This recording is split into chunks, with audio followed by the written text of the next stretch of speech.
Welcome back to another episode of Ballers, Beers, and Banter. I'm your host, Dave. Here with me, Mr. Smith and Mr. Anderson. Hello. What's up? Anthony and Moose. So, reference? That's from The Matrix. Thank you. Thank you. Who wants to be Mr. Anderson? And who Me. wants to be Mr. Smith? Mr. Anderson. Well, But Moose is going to be covering our Mr. Anderson today. So, I I don't know. am the number one. So You are the one, But you're also Neo. I feel like you're also the bad guy. He's often he often stirs up trouble on the podcast, that's for sure. And he's currently searching for some clever name for me because he did not prepare it beforehand. What is it, Moose? Did you get it? no. No. Oh, I thought you were googling.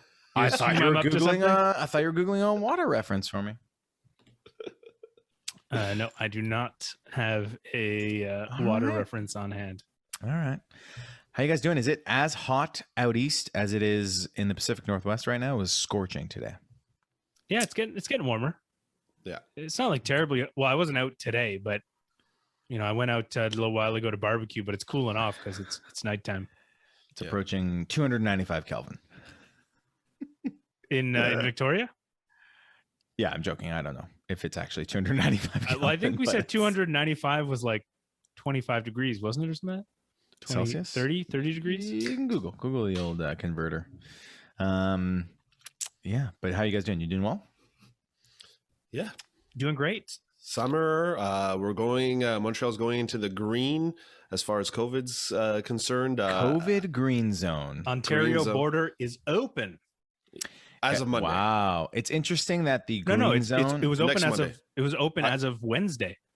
Okay, but the green zone I think they said would be Monday. Yeah, that's different. Yeah. Okay. So the green zone, which is like almost back to normal, right?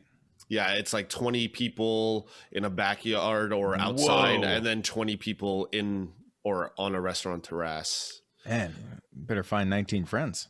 Yeah, I don't think I have that many friends anymore. It's interesting that the green zone's coinciding with the Montreal Canadiens' progress in the Stanley Cup Finals. Just saying, Absolutely. if you're watching on YouTube, it's working. It's working. It is. One more to go before we're in the big dance, which is where you want to be. Anyways, we're really excited. But we're not here to talk hockey. We're here to talk football, guys. So let's get into some headlines. Ready? Sure. All right. So first headline is from a tweet from Adam Levitan that was actually an article from The Athletic. And it's notes from Bears minicamp. Anthony, pay attention. Your Bears. We have flashes from rookie QB Justin Fields, Andy Dalton's guidance. But most importantly, Cole Kmet seems to be the one that's standing out at OTAs, no matter who the quarterback is, supposedly, which is pretty interesting. He's would you categorize him as a sleeper, guys? Is he a tight end sleeper? Yep. I don't know. I would say so. He's a sleeper for two reasons. So last year we saw flashes of him towards the end of the season with terrible quarterbacks.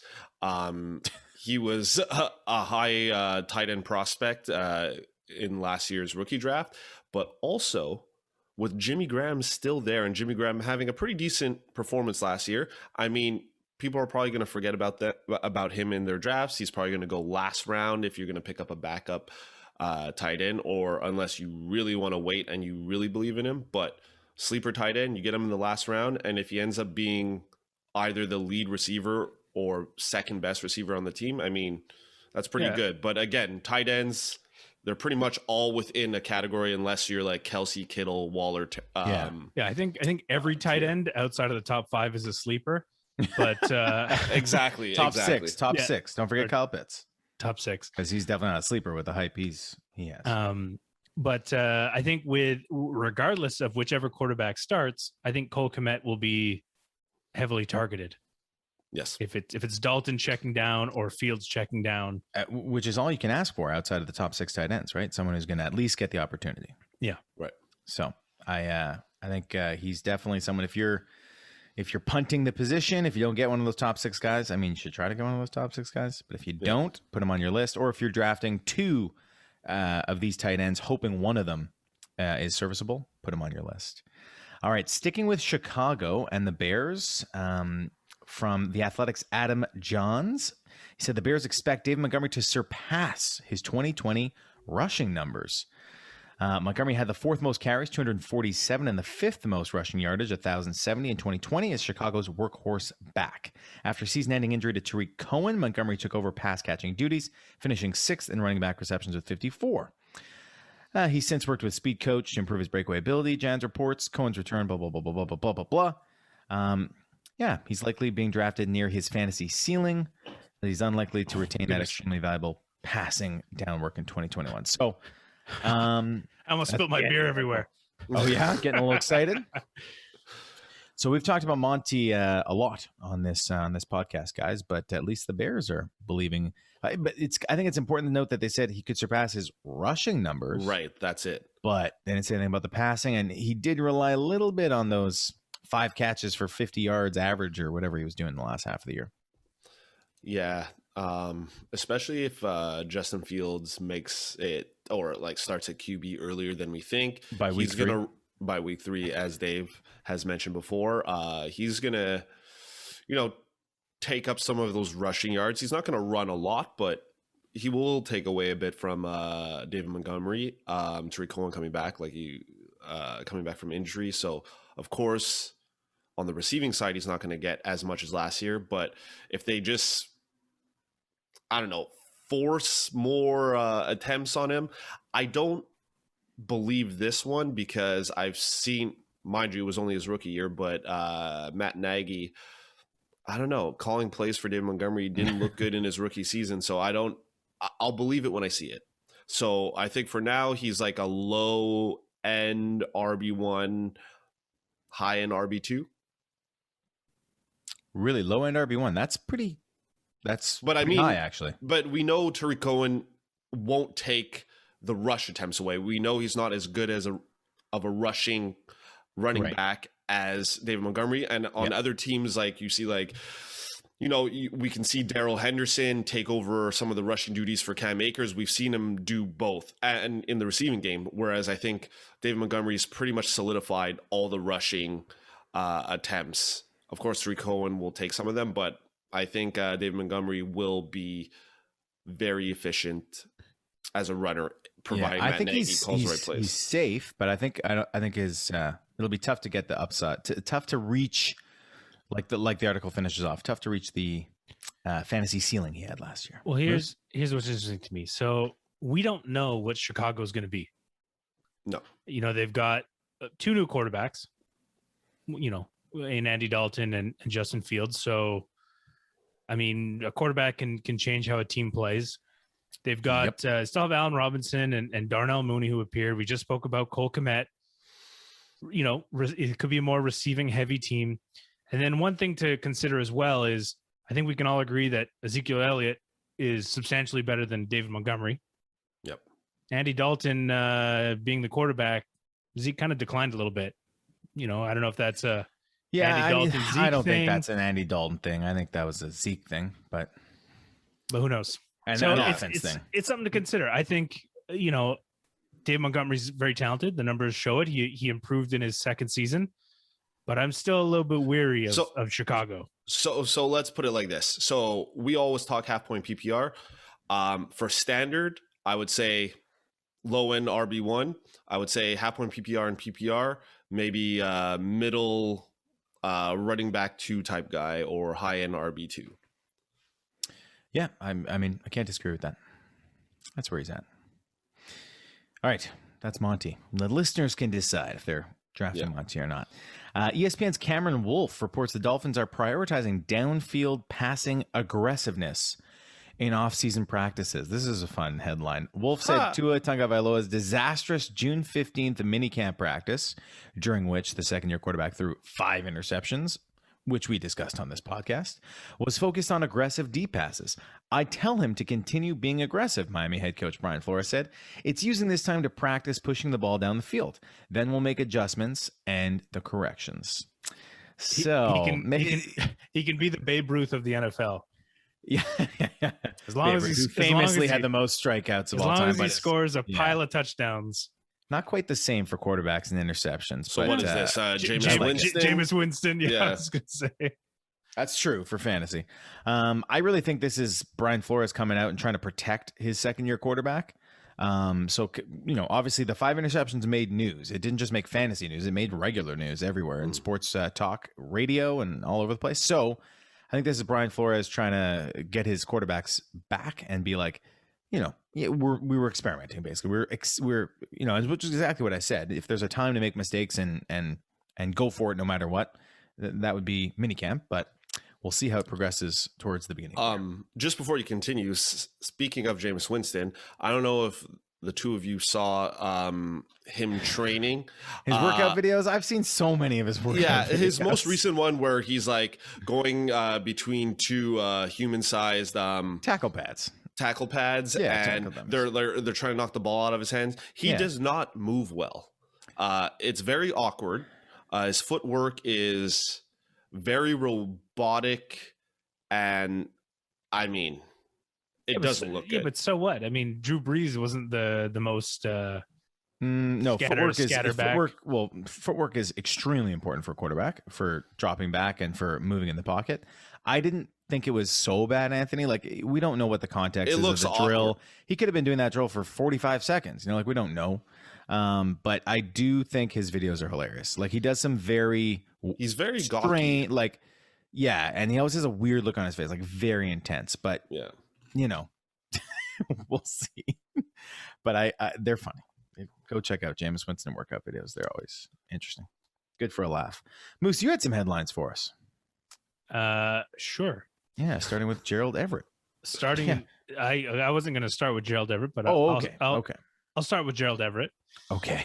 Per Pro Football Talk, Pete Carroll believes that Gerald Everett will have a breakout campaign in 2021 with the Seattle Seahawks, which is interesting because guys like Will Disley, saw a bit of fantasy relevance with the Seahawks. Of course, Jacob Hollister.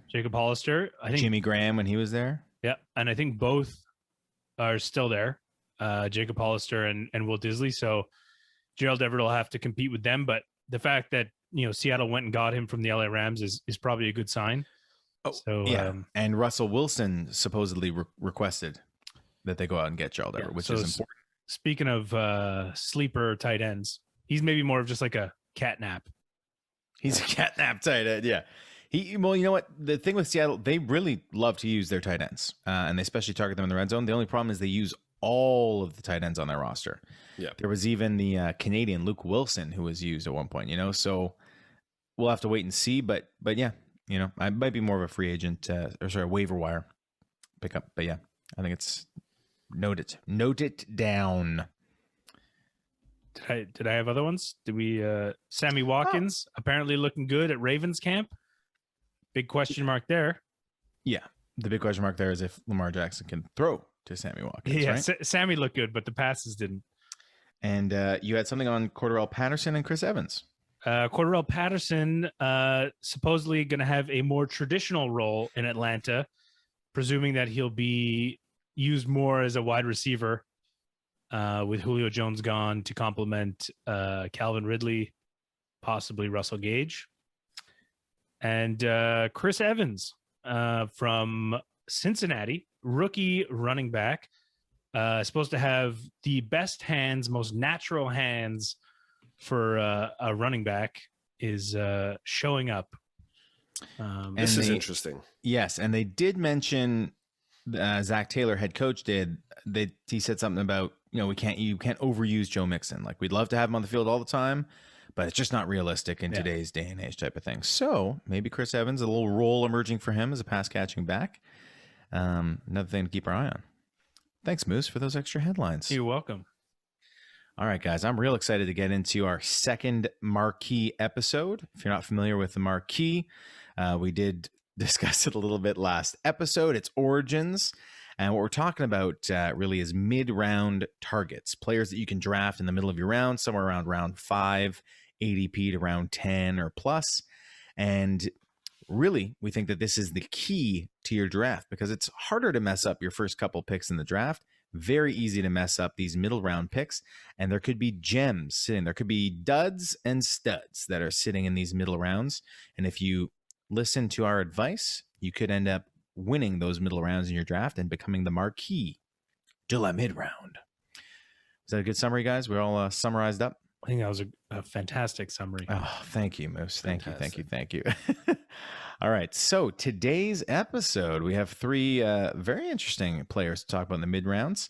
Does anyone want to go first? Anyone want to volunteer throw their hat into the ring for their marquee? I think I went first last time. No, All I right. went first last time. All right, Dave, you're going first then. Okay, because it could have been either one of us, but sure, I'll go first. So my marquee de la mid-round is Mr. Tee Higgins, wide receiver for the Cincinnati Bengals. In 2020 was Tee Higgins' first year in the NFL, and I think he showed tremendous talent and ability. He finished the year as wide receiver 30 on the year in half PPR, with stat lines of 67 receptions on 108 targets. He amassed 908 yards, and he had 6 tutties. Tee Higgins had a very successful college career as well, including being part of their national championship in 2018 with Trevor Lawrence at Clemson. I think that year you could argue it was a 1-2 punch at receiver with someone who did not pan out to the NFL. I forgot his name. To Ross. And he had an even better, in that year in 2018, he led the team in receptions, 59. He had 12 receiving touchdowns that year in college. And he had an even better 2019 where he had another 59 receptions, but he had 1,100 yards, 19.8 per catch, and 13 touchdowns. So in 2 college seasons, 25 touchdowns, and then 6 in his first year in the NFL. So to me, it shows that Higgins has a knack for catching touchdown passes. And that was something that was on display last season with the Bengals. He became an important red zone target for Joe Burrow whilst Joe Burrow was there. Are you guys with me so far on that? Yes. Okay, no disagreements there. All right, so now we're talking about T's situation here and the Bengals situation in general. Okay, so the Bengals, not very good. not a great team, but Up and coming. Maybe up and coming. And Joe Burrow played, I think, 11 games last year. I think he got hurt in his 11th game or 10th game. It was week 11. They threw the ball a lot last year. Okay. Now everyone is getting really excited about rookie receiver Ja'Marr Chase because Ja'Marr Chase, of course, played with Joe Burrow when they won the championship at LSU. So he's being reunited with his quarterback, Ja'Marr Chase is. Anthony? And it feels so good. I like how he's just gone to just feels so good, not even the reunited part, but it's okay. So that's the hardest part. That's the hardest part. Hey man, I'm not banging on you for your singing. We all know how I sing. So there's a lot of hype around Ja'Marr Chase. He's starting to creep up in ADP, and in mock drafts, he's going earlier and earlier. I think by the time it's draft season, the hype's like, I think Ja'Marr Chase's ADP will be almost right where Tee Higgins is. Tee Higgins right now is around round 7 in both PPR and half PPR. He's around a round 7 pick. Ja'Marr Chase is a little bit later right now. I think they're going to inch closer together. Now, you might think Ja'Marr Chase is a more talented receiver and he's being reunited with Burrow. So like, oh, that's the pick. But let me convince you on Tee Higgins here. Okay. First of all, we lost AJ Green. Okay. We didn't he's not dead. He's playing for the Arizona Cardinals. So AJ Green's gone. And you might think, well, AJ Green didn't have such a great fantasy year last year, Dave. So, who cares? Well, he was targeted 104 times, including 13 red zone targets, according to NFLsavant.com. Pretty cool stats page you can check out. Not a sponsor. The Bengals, so they lost 104 targets there. They also lost Giovanni Bernard, who accounted for 59 targets. The Bengals actually, guys, I don't know if you know this, they have the 3rd most vacated targets. And vacated targets is one of these stats. Listen to our podcast. We'll sometimes pinch this in. It's a little bit more advanced for fantasy players, but it's very important. So vacated targets means players that have left and how many targets they accounted for the past season. So 194 targets that if they pass the same amount have to go somewhere. So there's plenty of room there for Ja'Marr Chase, a rookie sensation, even if he's a standout, and Tee Higgins, and even veteran Tyler Boyd. They could all be fantasy relevant, especially with Joe Burrow there. I expect Higgins to surpass his numbers from last year. What do you guys think? Yeah. Good. Moose like, yep. But do you think there's enough volume for Jamar Chase, Tee Higgins, Tyler Boyd, and where do you see Jamar Chase versus Tee Higgins? Well, I mean, I would assume that Tyler Boyd's gonna draw the short stick, and it's gonna be Tee Higgins and Jamar Chase. Joe Mixon's got to fix in there.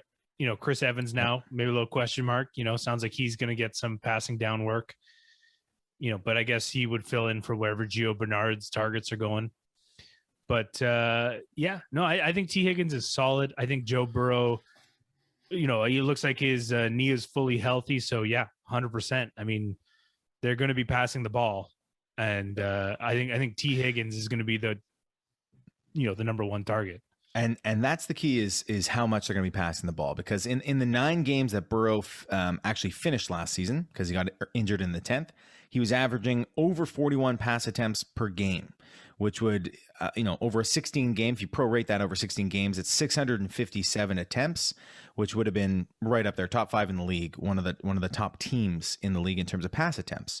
And then you got to factor in Burrow, if he's healthy, as you mentioned, Moose, it is a question mark, but if he's healthy, he should be even better than he was last year in his second year, a little more comfortable. And they did go out and get a veteran O-lineman, left tackle Riley Reif. He's not, a top 5 tackle in the league, but he's a veteran. He's solid. So they should be a little bit more shored up on that O-line. So it all points to good production for their fantasy offense. I mean, there was games last year where Burrow, they just gave him the green light. They're like, throw as much as you want. So I think we can expect also the Bengals to be behind and trailing in a lot of games because their defense really hasn't improved that much. So I think it's going to be the Joe Burrow show there next year, and I think there's going to be a lot of passes to be caught, and Tee Higgins figures to be right up there. So I think he's going to improve on his wide receiver 30 stance, and where you can draft him right now in round 7, you got to figure he's going to be a wide receiver. He's being drafted as a wide receiver 3, roughly. Ridiculous.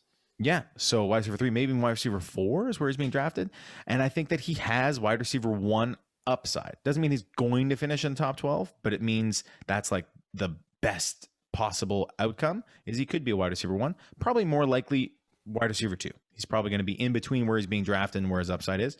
And if you can get a wide receiver 2 in round 7, that's great. It's golden. Yeah, I find myself reaching for him just a tad in mock drafts because I've been applying Moose's strategy of trying to get one of those top tier tight ends. So I go running back. So I go running back heavy. I get a tight end, which means you're probably passing on a top tier wide receiver. So I try to get value picks for my wide receivers. So I end up with guys like Tee Higgins. A little earlier, I think I've taken him in the 6th round one time, like a round earlier than he's going, or even like the 5th round when I know I'm in desperate need of a wide receiver, or not desperate need, but I'm in need of a top wide receiver, and I think he has the most potential to be the number 1 guy on a team where you have a quarterback like Joe Burrow that is supposed to be one of the next upcoming great quarterbacks in the NFL. We, like Moose mentioned, they're for sure going to pass a lot. They're talking about Chris Evans' hands. They have Boyd. They got Jamar Chase. They got Tee Higgins, of course. So, I mean, he's set up for success here. Yeah, and I to talk about running back heavy, I think he's exactly a perfect receiver to choose.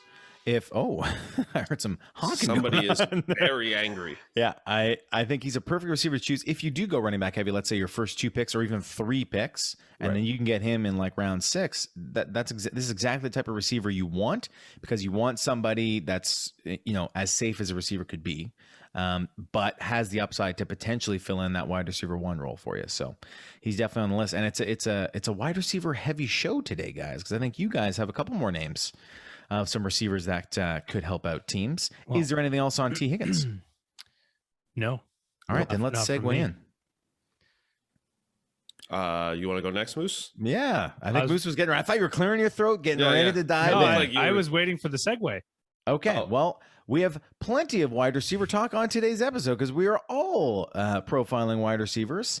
And I think Moose has a very good name for us to check out next. Oh, I thought Anthony was going, but Anthony, don't worry, I got this. Well, I'm not ready. I could go. Yeah, go How ahead. many times do we have to segue? Okay, I'll go. So I went with Michael Pittman Jr. Ooh, baby. So yes. So he's going into his second year. His first season, he only played 13 games, finished 80th in half point PPR. Not a great finish. Had an injury, of course, doesn't help, but he had old man Rivers.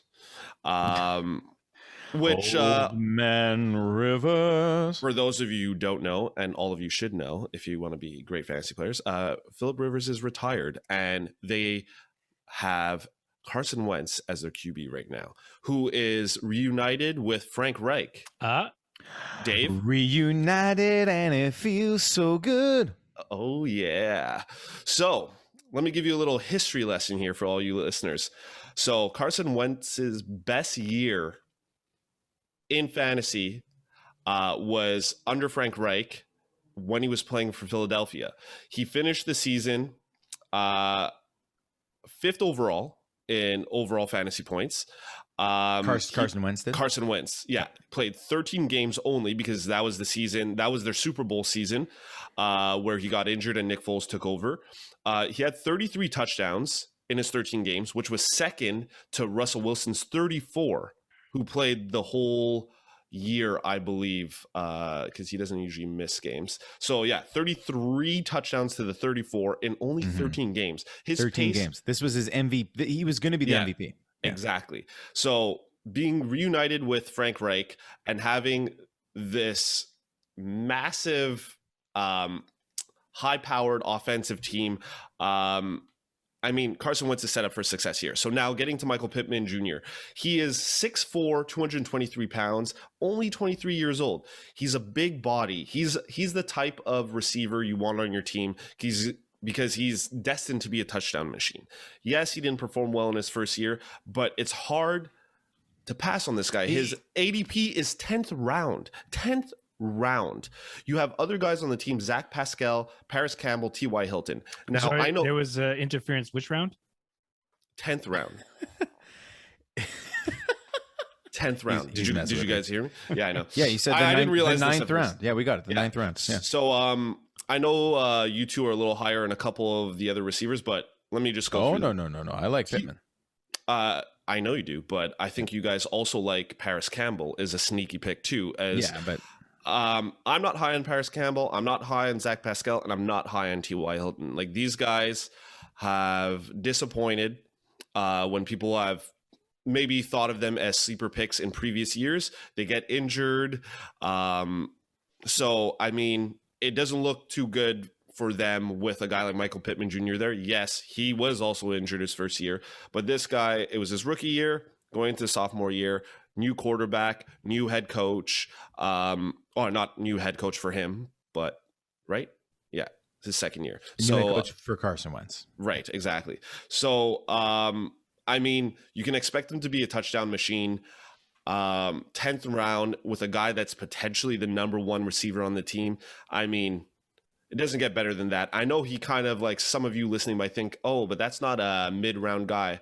But when I'm telling you, if you draft with the strategy of getting those early tight ends, you're drafting heavy on the running backs in the early rounds, you need potential top guys at wide receiver, guys breakouts. You want to need to find the next breakout receiver. The Tee Higgins, the Michael Pittman Jr. Who did I mention last episode? I already forget. Well, last episode Justin Jefferson was picked very late, turned out to be a gem. Right, Stephon Diggs was pretty late. Calvin Ridley was fairly late compared to his. So you want to find that type of player, in your draft. So I think he's a guy he's worth reaching for, depending on how you're drafting. On a draft I did earlier today, I drafted him in the 11th round. I didn't even have to reach for him. He went a round later than he's going on average, like looking at all like Yahoo and other platforms, ESPN. Right. So he went 11th round. Like, I mean, I don't know. It's ridiculous in my eyes. I don't know. What do you guys think? Anthony's speechless. Yeah, I'm speechless. I love it. I love him. I think there's an opportunity in Indianapolis. We've talked about it on the podcast before. With Carson Wentz there and reunited with Frank Reich. Reunited, and it feels so good. There's an opportunity there for one of these receivers to become a wide receiver one, the guy on the team. What are you dying? I'm laughing at the fast forward. The fast forward. Reunited and it feels so good. Yeah, and just slipped it in there. So there's tons of opportunity there. And I would put Pittman first on the list of those three to be most likely to emerge as the guy. He flashed. There was moments of brilliance last year in his games. If you actually we watch all the games. We watch all the highlights. There was moments where he looked very good. Tough to cover because of his size and his frame, reliable hands, good speed, not blazing speed, but good enough. And he seemed like a guy who was going to get yards after the catch. There was one game, I'm looking at the stat line against the Titans. He was targeted 8 times, caught 7 for 101 yards. Like he was flying all over the field, and he only scored 1 touchdown last year, but I think the Colts drafted him specifically with red zone targets in mind. And I think that was a bit of Phillip Rivers' deficiency last year. Like they were usually running it into the end zone. They didn't pass it into the end zone a lot. So I think you're absolutely right. You hit the nail on the head here with this one, Anthony. He's big time mid-round. I wouldn't be surprised if after training camp, he moves up a little bit in terms of ADP. Yeah. But where he is now, huge value. Even if he moves up and creeps up into like round 8, he's someone that I would snag. Put him on your list. Moose, what do you think? Yeah, no, I 100% agree. I'm also I'm a huge Paris Campbell advocate. I picked him up 2 years ago when he came into the league, and super excited about him. The only thing that I'm not excited about is that he's on the same team as Michael Pittman. So I think if you can get Michael Pittman, you're looking good. Yep. Love it. All right. Well, great. Do you guys would you take Tee Higgins ahead of Michael Pittman? I mean, their ADPs are very far apart, around 7 to 10, but who do you like better? Just your gut instinct. I like Michael Pittman because he's going to be the guy, like for sure. Like there's no questions. So there's more competition for Tee Higgins because of Jamar Chase and Tyler Boyd. Okay. Yeah. Anthony? Yeah. I give Higgins just a bump for this year because we've seen him be successful already, and Pittman, it's kind of, we know that he's going to be the guy, but I'm more of a, until I see it happen, then I know for sure. But okay. I am 100% confident he's the guy. I would just take Tee Higgins over him if I am drafting my wide receivers late. He is going earlier. And I would take him earlier. Right. And in terms of actually drafting, and keep in mind you can get Pittman later. And right? I mean, it's Wentz is also the factor here. 10th right? So round, David. Yeah. Are you sure it was the 10th? We're just messing with Anthony. Yes, it is 123rd. I know we're joking because you said it a lot. 10th round. Guys, 10th round. Are you listening? Is all it, right. Well, is it my turn? I think it's Moose's turn. So we talked about Tee Higgins, we talked about Michael Pittman Jr., and now it's Moose's turn for his marquee wide receiver. Yes, mine is. It's a name people have heard before. It's not terribly exciting, but I think it could be a gem this year. He's going in the 8th or 9th round. Robby Anderson. So Robby Anderson last year, he went for 1,096 yards, only 3 touchdowns, with Teddy Bridgewater throwing the ball. Christian McCaffrey was out for the whole season. This year, he's being, you guys ready? Yeah. He's almost being ready. Reunited. And it feels so good. Okay, well done. With Sam Darnold. And so this is where the question marks start popping up. So in the 2 years that Robby Anderson was with Sam Darnold in New York playing for the Jets, he didn't do so great. Well, he didn't do so great in terms of yards. He still put up in 2018, he put up 6 touchdowns, 2019, 5 touchdowns. And that's with the Jets. So I think this season, coming into Carolina, where, they've obviously invested in a quarterback likely to improve their passing game, I would think that, Robby Anderson, assuming that he has brought himself to a point where they know how to use him to get, yards, I think Sam Darnold could probably get him back up to that 5-6 touchdown range. And we can expect him to be a decent wide receiver. I don't like using this metric, but I know Anthony does. Okay. But his points per game, he had 11 points per game. Why don't you like using points per game as a metric? Sorry, not points per game. Very important. Sorry. No, points per game. It's a very important metric. Yeah, but it can be skewed wildly. Well, how so? Wait, over how many games? Isn't Dave the points per game guy? I'm a points per game guy. Yeah, it's Dave the points per game. I'm against Dave. Well, because you have a guy like Ty Lockett who puts 58 points a game and then does like 5 points a game, but his points per game are going to be skewed. Okay, yeah, but also his total points, Ty Lockett's, will be skewed as well. Yeah, exactly. Yeah, I'd say his total points more than his points per game. Anyways, go ahead. His points per game. So Robby Anderson last season had 11 points per game. Guys that fall into that category: Tee Higgins, Deebo Samuel, Kenny Golladay, Cooper Kupp. All kind of names people really focus on. Antonio Brown for one, Juju Smith-Schuster, Curtis Samuel, Chase Claypool, CeeDee Lamb. So, a lot of interesting names in there. And I think, this season in Carolina, Sam Darnold and Robby Anderson probably have something to prove, show that, it was the Jets holding them back and that both of them are good players. couple of the downsides, though, is Robby he's 28, so he's going to be 29. So he's getting up there, even though that's not terribly old for a wide receiver, but he's prime. He's prime. He's getting up there. And I feel confident that, and we spoke about it in a previous episode, that, Sam Darnold's going to step his game up and we should be seeing holding. Well, we better be believing in Sam Darnold's ability, because Anthony kind of put us into a tight spot with this beer bet we have with Fantasy on Tap. We did a collaboration episode some weeks ago. Go check it out if you haven't already. And what's our bet, Anthony? It's Sam Darnold versus somebody, and whichever QB finishes higher, I think. Or Sam Darnold's a QB1. Could it even be that? I think it was a top 12 finish. For Sam Darnold? Is that the bet? I'm gonna have to look back. We got to check that, because that's lofty. I don't think Sam Darnold even needs to be top 12 for Robby Anderson and DJ Moore and these guys to go off. He just needs to be good. He just needs to be pretty good. I'm just checking my stats here, but yeah. Robby Anderson, since we were talking about total points, he was 24th with Deontay Johnson above, Curtis Samuel below him. So he finishes wide receiver 24 in the season. Yeah. Yeah.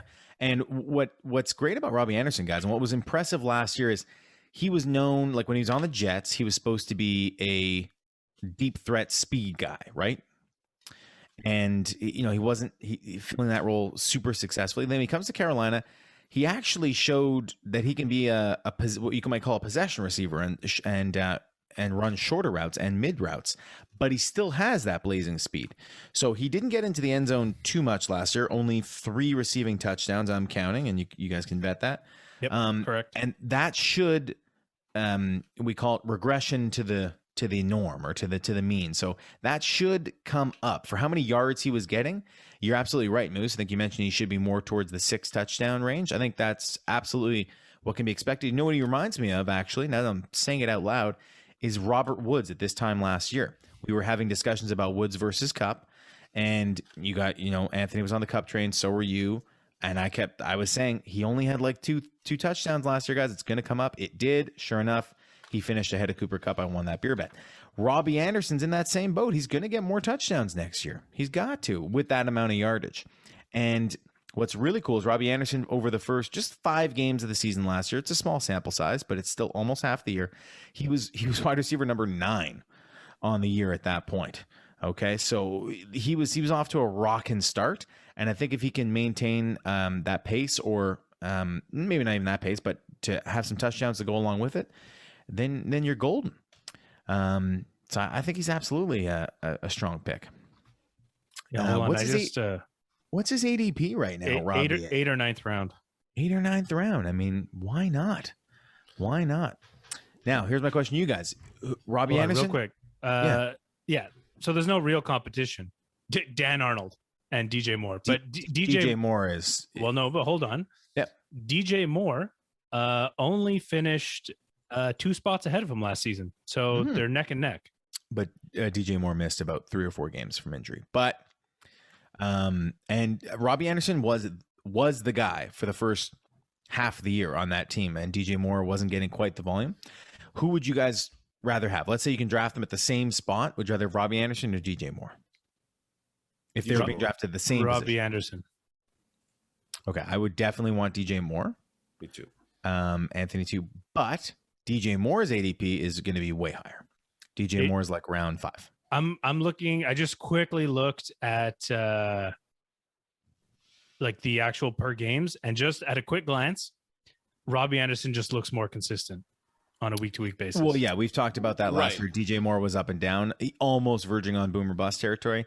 Not quite, because receivers are all kind of have a little bit of that. But DJ Moore is the more talented back, I would say. But the value is there for Robby Anderson. Yeah, I would rather have a guaranteed amount of points every week than just a talented guy who sometimes is high and sometimes is low.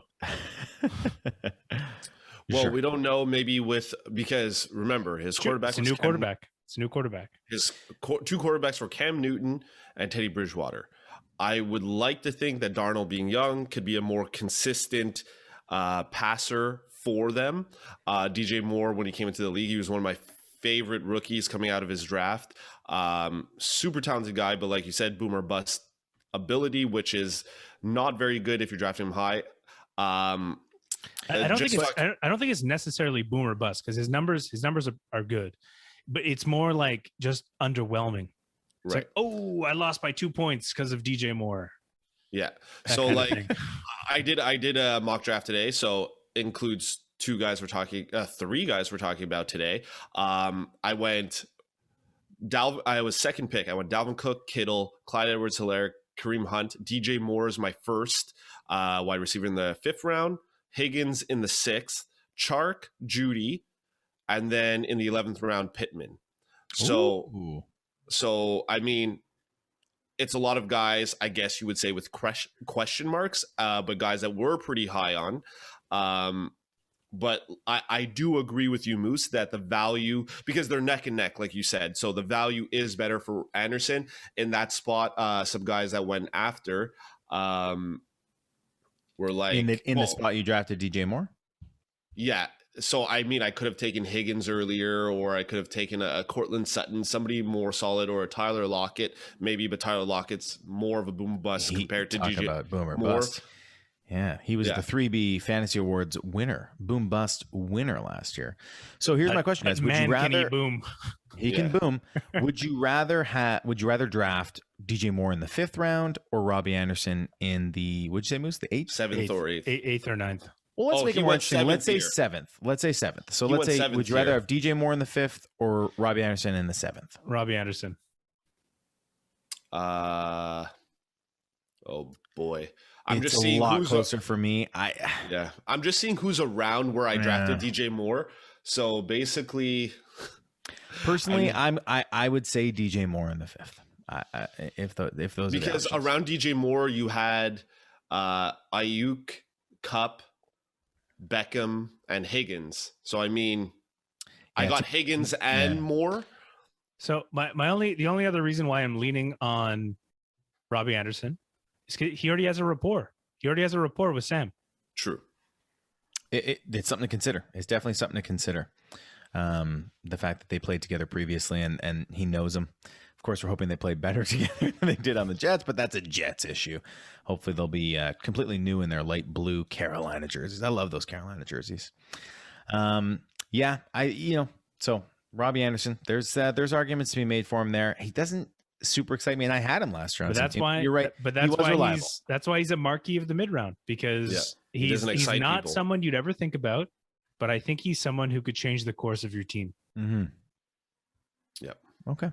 Well, he's on the list. We'll let listeners add him to your marquee list, which now includes Tee Higgins, Robby Anderson, Michael Pittman Jr., Deebo Samuel, TJ Hawkinson, and of course Mike Davis. Those are the 6 Marquis de la Midround guys so far, and we have 2 more episodes of this coming up, so you guys are going to be very prepared for your fantasy drafts. Anything else on the 3 mentioned today, guys? No, I think we mentioned it all. Okay. Well, I guess then it's time for our next segment. So get ready for They Said It on Reddit. Oh, beautiful. Thank you. Yeah. So let me just pull this up here. All right. So from user big_rig_78, which risky running back are you most confident in next season? With at least a few question marks surrounding each of the of these RB1s, who are you most confident in? Saquon coming off a torn ACL, Kamara with no breeze, Zeke after his struggles last season, or Aaron Jones with the possibility that he might not have Rodgers? Yeah. Well, first of all, before we vote here, I'm gonna can't wait to vote on the poll and see what the public on Reddit thinks. I am disappointed in the public, to be quite honest. Who would you say is the riskiest? First of all, who's the riskiest? They said Aaron Jones is the riskiest. No. Oh, sorry. The most risky. But I want your opinion. I want you to ruin it with them. Oh, well, I thought that's what you asked for. No, it is. Who would you say? Because what they're you know what happened? You know what happened? You know what happened, Dave? Yeah. You didn't tell Anthony to listen. Yeah, exactly. You didn't tell me to listen. Hey, you didn't say listen. Listen. Which of these 4 is the riskiest? We're listening. Okay, great. Which of these 4 is the riskiest of the running backs? Saquon Barkley, Kamara, Zeke, or Aaron Jones? I would say Saquon. Yeah, I agree. In terms of re-injury, yes. No, but in terms of everything. In terms of everything, it's Ezekiel Elliott for me. And then Saquon. The man played terrible, and he still made it into the top 12. Saquon didn't play. What did he play? What do you mean? Terrible. You said he played terrible. Those were and he made it in the top as the season went on. If you drafted him as a he played RB1, terrible for what he should be playing at, but he still played as a top 12 running back. No, he played terrible just in general. He was a disaster. He couldn't hold on to the football in the back half of the year. But that's what Anthony's point is. That even at Zeke's level of terrible, he managed to be top 12. Right. I'm just looking at the back half. There were some real duds last year for Zeke. A 1.4 game, a 6.9, a 0. Oh, there were some duds for Saquon Barkley too. Saquon had a bunch of zeros. Yeah. Yeah. Well, I'd much rather know someone's out than have someone playing stink. All right. Anyway, so Zeke for me is number 1. Then it's Saquon. And then I guess Kamara, because Kamara is fairly risky as well. Because no Drew Brees. I don't think Kamara needs Drew Brees. No. Probably not. But there is some risk there. His look, the least riskiest Anthony, there for we're looking. For me, how far I've come. Elite guy Aaron Jones. He's the least riskiest guy, and the only reason why I put him ahead of Kamara, and I am drafting Kamara ahead of him, but if you just look at the situation without Aaron Rodgers there, I know that Aaron Jones doesn't have to rely as much on the passing game as maybe Kamara does. Kamara is very efficient as a runner. Don't get me wrong. I draft him even at 2nd overall in some mock drafts that I'm doing. So I'm high on Kamara, but if somebody's going to suffer from the passing game, it would be Kamara over Aaron Jones, in my opinion. You mean if Rodgers and Drew Brees, so Drew Brees is not there and Rodgers is not there, right? You think Kamara would suffer more than Aaron Jones? Yes. I think here Kamara to me is the least risky because Drew Brees not being there doesn't affect Kamara. It's Taysom Hill that affects Kamara. If Taysom Hill is the starting quarterback, he's going to vulture runs. He's going to vulture short yardage touchdowns. That's the risk is if Taysom Hill plays. Saquon Barkley, obviously super talented, but struggles to stay healthy. Zeke, we saw last year, he can get on a in a rut and fumbling balls, just not playing well. I mean, if Dak gets injured again, is it a repeat where he's all pouty and, not playing at top level? And then honestly, for me, I was going to say it's hard for me not just to say Alvin Kamara, but I think Aaron Jones is probably also very least risky. In fact, I'm surprised that people have him as the riskiest. Least voted, yeah. Because Kamara was first among 951 votes on this Reddit poll. Alvin Kamara leads with 353. Technically the question is which risky running back. So the question assumes they're all risky. Which risky running back are you most confident in next season? So yeah, so for me, Aaron Jones is a surprise because again, I don't think Aaron Rodgers really affects Aaron Jones that much. Yeah, but it could also just be, I mean, Alvin Kamara has been the number one running back, right? So people are probably more confident in him because he's just, while Aaron Jones is elite, he's not quite Kamara tier, right? Kamara's in that special class of running back that we would put Saquon, Christian McCaffrey in. Yeah, but still, I mean, but Aaron Jones isn't he's not a huge pass catcher. So yeah, what does it matter if Aaron Jones is there or not? Aaron Rodgers. Aaron Rodgers. Sorry. Yeah, it's the touchdowns for Aaron Jones, like rushing touchdowns. I'm not even including the receiving in there. Okay, well then here's the next question. You don't think the touchdowns would go down in Green Bay without Aaron Rodgers? I mean, that's true, but I still think he's a good enough running back that he's rushing going to, touchdowns. Is that? Yeah, but they still got to drive. They still got to drive the ball down the field and score. To get down the field. But I still think Aaron Jones can just monster yards. I think the bigger concern is AJ Dillon. If you want to put a question mark on Aaron Jones, I would say AJ Dillon's more of the question mark than Aaron Rodgers being there. They lost Jamal Williams, so I think there's a but also, and you got to look, Taysom Hill is still going to be a problem there. Like we were complaining last year, like, oh my gosh, he's vulturing runs, vulturing touchdowns. I know, but more so if he starts. More so if he starts, which is also a possibility if Winston doesn't perform well. At the start of the season, workout videos. There's no way Taysom is right, but I'm just saying, saying, a fumble machine. There's no way, and Winston is a turnover machine too. Moose, so no, hold on, Moose. You're saying there's no way Taysom Hill starts? I'm saying for the same reasons they would bench Winston, they would end up benching Taysom. Taysom every time Taysom ran with the ball, he fumbled, and a lot of the times he was lucky because he fumbled it out of bounds. Right, but they're both benchable in your eyes. Yeah. I don't. If Taysom was a starting quarterback, there is a scenario where Jameis starts the year, then gets benched for Taysom Hill, and then you're kind of screwed if you're the Kamara owner. Listen, Taysom Hill didn't. Well, I mean, yes, if assuming that Taysom Hill vultures, but I mean, I can't. I don't know. But you're going to get a lot of the same as last year because he's still there. He's still going to be like a Swiss Army knife for the team. Jameis Winston is also a turnover machine, but with interceptions. So, I mean, he could be benched. We've seen Taysom Hill come in for Drew Brees with his injury and play and win games. But also, we were complaining about Kamara not doing what he normally does. Like, I mean, he was still getting in double digits, but not like in the 20s. He was maybe 10, 11, 12 with Taysom Hill there. I mean, there's a possibility he can start. There's a possibility he can come in mid-season. So, I mean, that the back and forth could be frustrating for those Kamara owners if it happens that way this season. So, I mean, Aaron Jones, we know he's going to be successful with or without Aaron Rodgers as far as rushing is concerned. So, I mean... for me, it's probably Alvin Kamara, Aaron Jones, Ezekiel Elliott, then Saquon. I mean, it's Aaron Jones, Kamara, Elliott, Barkley. And I just keep Kamara because he's such a good pass catcher too. So he's versatile. So, even if Taysom starts taking yards on the ground, they'll start dumping it off to Kamara again like they used to. And they should have him out wide.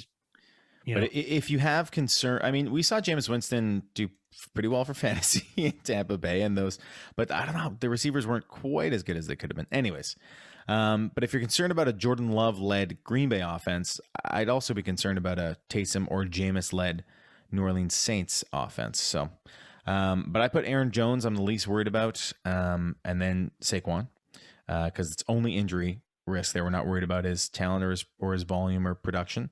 But there's injury risks for all running backs. And then I would go Kamara, Zeke.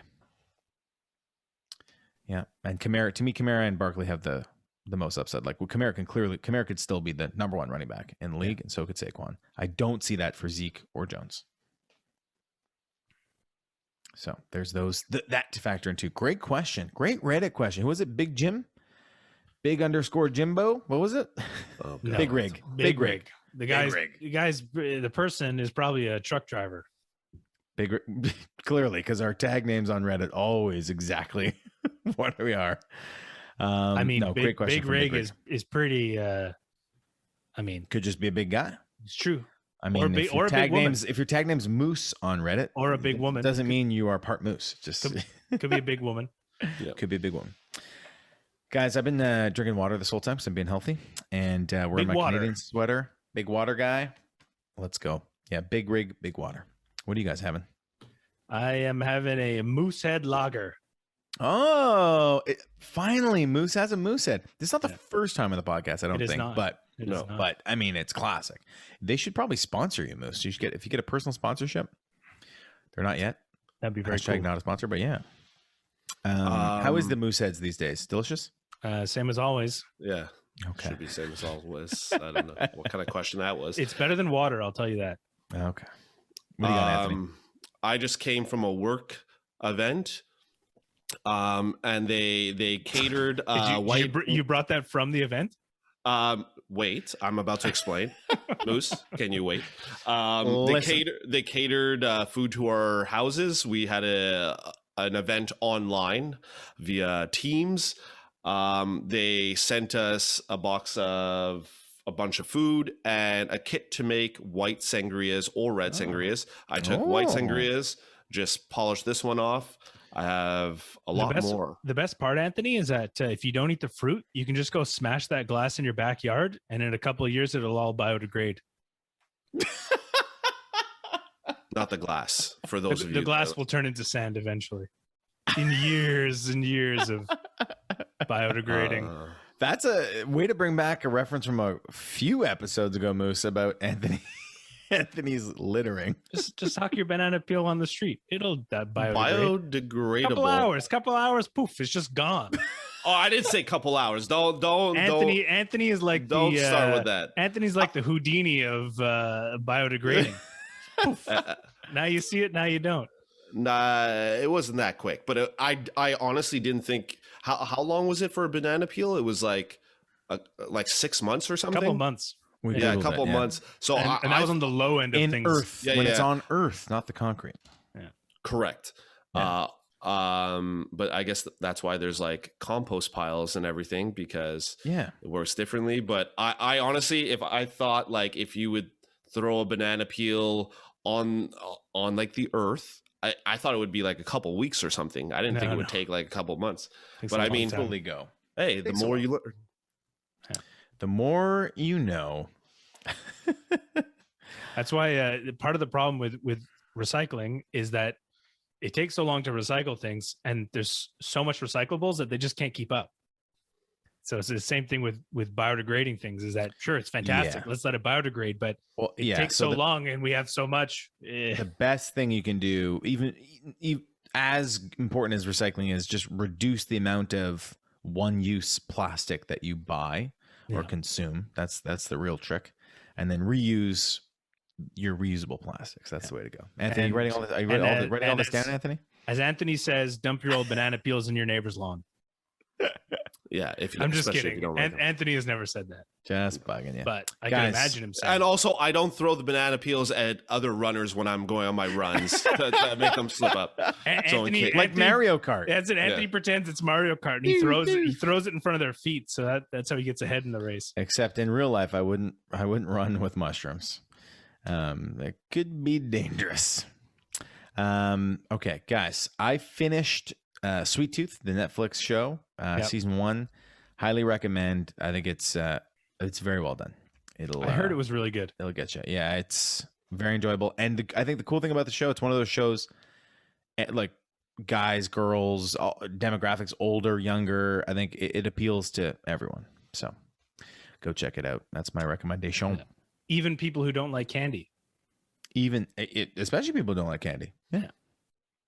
I just finished all 4 seasons of Castlevania. Highly recommend it. I'm not a big anime guy, but for those people who don't love watching anime, I do recommend that you watch it. The voice acting is fantastic. The voice acting is on a whole nother level. Yeah. The audio. The whole audio, everything, the whole atmosphere is on a whole nother level. It's something very I've heard different. it's good. I have heard it's good. It's something very, very different. All right. Very good. Any other words of wisdom before we depart, gentlemen? Put your best gut forward. If it's 295 Kelvin, put on some sunscreen, wear a hat. Yeah, especially. And make sure you get your guy, whatever round it is. All right. That's it for this episode. Episode 2 of our Marquis series. We'll be back on Sunday with episode 3. Yeah. People, go subscribe to the YouTube. Yeah. Smash the subscribe button. Smash the subscribe button. Ring the bell. Leave us a thumbs up. Leave us a comment. Go to iTunes. Give us some stars. Some stars. Any information helps. DM us on Twitter. Yeah, let us know. On Instagram. Let us know what you like. Absolutely. Or what you don't like. Yeah. Or something that you'd like us to implement. Either way, we'd love to hear from you. As always, thanks for listening. See you next time. Ciao.